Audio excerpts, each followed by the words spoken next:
आगामी सरकार क्षेत्रातील निवडणुकांच्या पार्श्वभूमीवर भाजपची मोर्चेबांधणी सुरू झाली आहे। या मोहिमेची धुरा भाजपचे आमदार प्रवीण दरेकर यांच्या हाती आहे। चित्रा वाघ या महिलांच्या बाजूने कधीच उभ्या राहिलेल्या नाही त्याचा आरोप काँग्रेसच्या संध्या सव्वालाखे यांनी केलाय। खरात प्रकरणात रुपाली चाकणकरांवर अद्याप ठोस कारवाई करण्यात आली नाही। यावरून सव्वालाखे यांनी चित्रा वाघ यांच्यावर निशाणा साधला।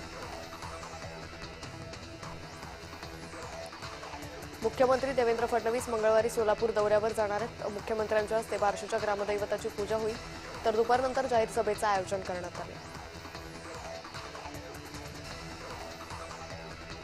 प्रवाशांनीही रिक्षा चालकाशी मराठीत बोलावं असं आवाहन परिवहन मंत्री प्रताप सरनाईक यांनी केलं।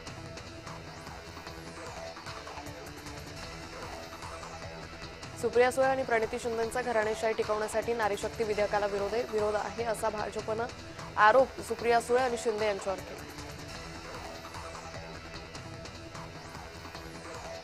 मिसिंग लिंकला अजित पवारांचं नाव द्या अशी मागणी राष्ट्रवादी प्रवक्ते सूरज चव्हाण यांनी केली आहे। महाराष्ट्रातील ही दादांना खरी आदरांजली ठरेल असंही सूरज चव्हाण म्हणाले।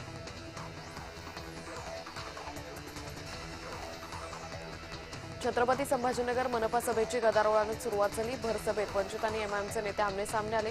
भाजप आणि वंचित बहुजन आघाडी एकमेकांना मदत करत असल्याचा आरोप एमआयएमने केला। 4 तारखेला होणाऱ्या हिंदी भाषिकांच्या संपाला मनसे उत्तर देणार आहे। प्रत्येक रिक्षा स्टँडवर मनसैनिक उभे राहणार आहेत। राज ठाकरेंनी मनसैनिकांना संपावर लक्ष ठेवण्याचे आदेश दिले।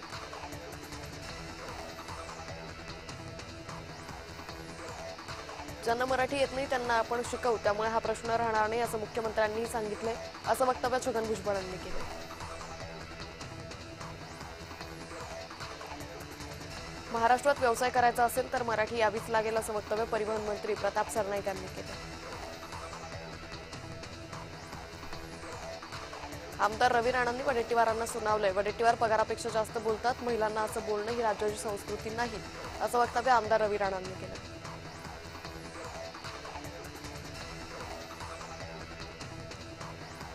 सफदरजंग महापालिकेचा आठवडी बाजार बंद करण्याच्या निर्णयाविरोधात ठाकरे गट आक्रमक झालाय। महानगरपालिका आठवडी बाजार बंद करून ती जागा बिल्डरच्या घशात घालण्याचा घाट घालत असल्याचा गंभीर आरोप विरोधी पक्षनेते अंबादास दानवेंनी केला।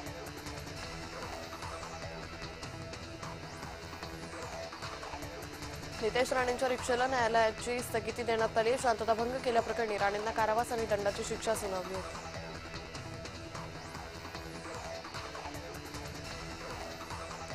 मंत्री सरनाईक आणि भाजप आमदार नरेंद्र मेहता यांच्यातील वाद चिघळलाय।